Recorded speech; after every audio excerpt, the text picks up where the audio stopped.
Hey there, friends. Amitabh Metalov. I just want to share this idea with you that emotions and feelings are kind of like music.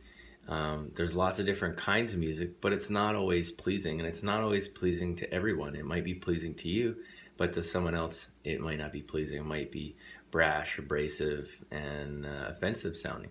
So, if you've ever learned an instrument or you've ever tried to learn an instrument or write a song, you know it takes a lot of effort, a lot of practice to be able to express music in a skillful way that sounds pleasant and is amenable to many people.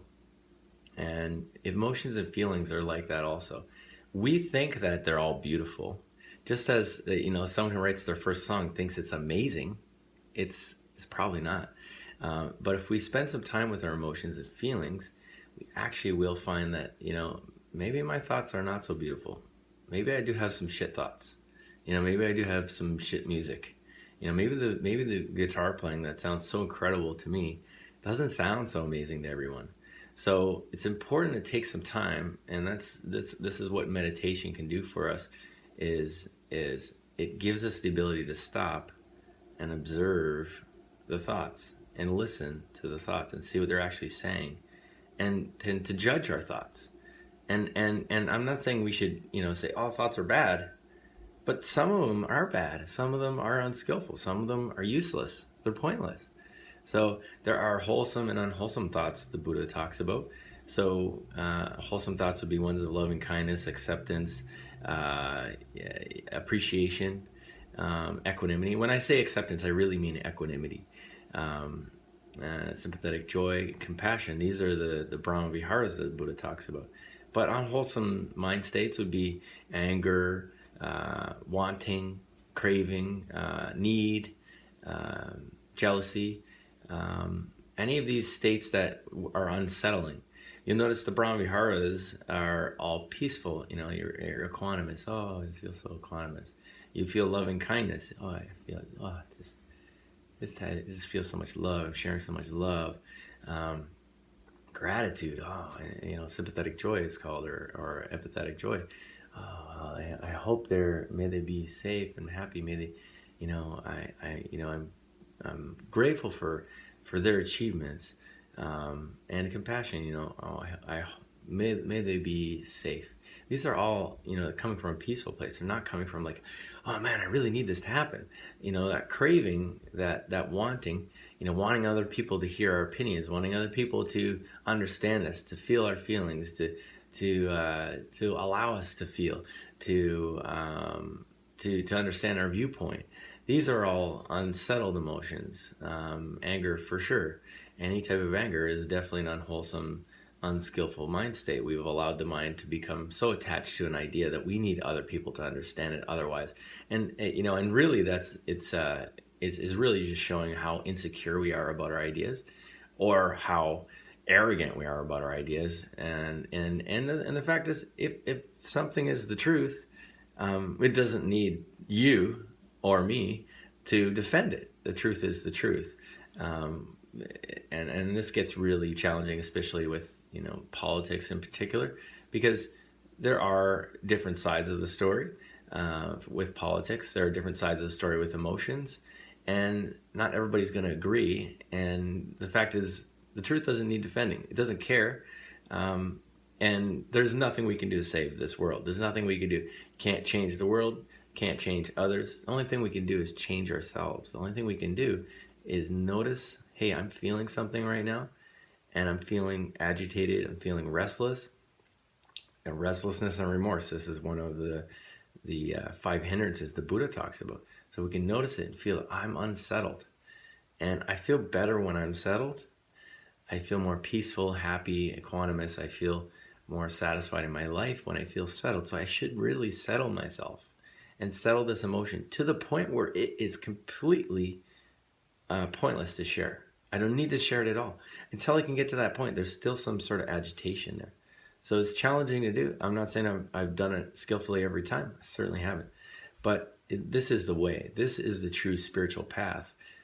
Equanimity, peace, compassion, loving kindness, gratitude, sympathetic joy. These are the God-like states the Brahma abodes. These are like the states that we want to strive to cultivate.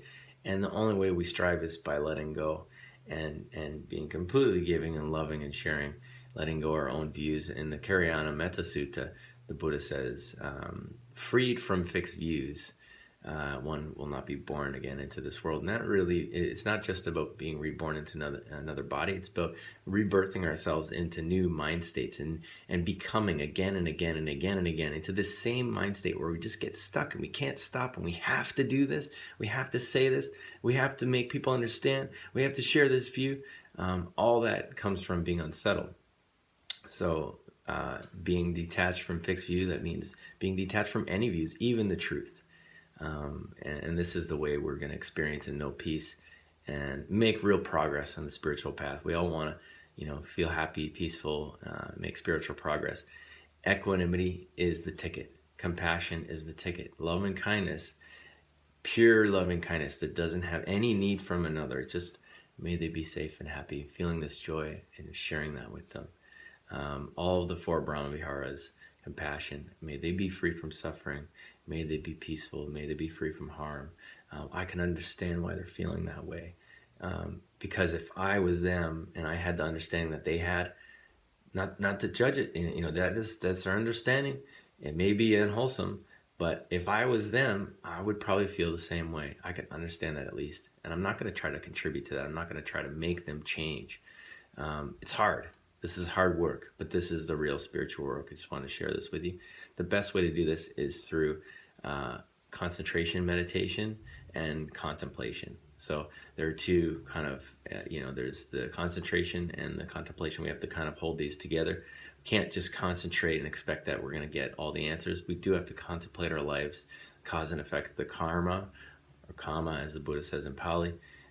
What are the effects of our actions, our speech, and how we use our mind? How is this affecting myself? How is it affecting how I interact with others?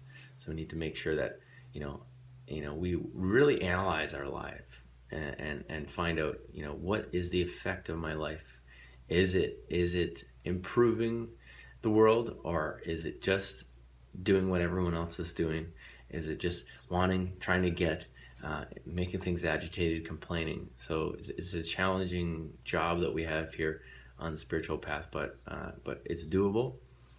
Meditation, taking 5, 10, 20 minutes, the longer the better. The more meditation we do, the more peace and equanimity we'll have.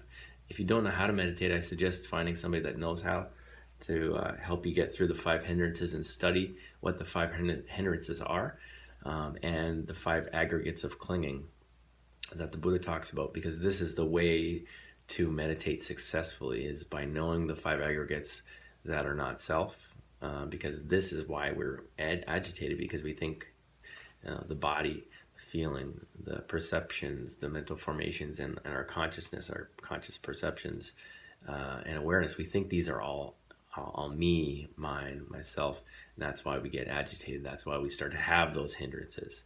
So if we don't know what those are, we're not going to make any real progress in meditation and on a spiritual path.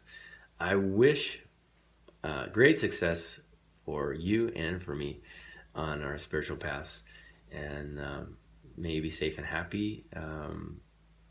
Do some due diligence, spiritual due diligence, and learn about the 5 aggregates and the 4 Brahmaviharas and the 5 hindrances, and that will give you a working ground for real spiritual progress. I wish you great spiritual progress. Thank you so much for watching. I love you. Have a great day.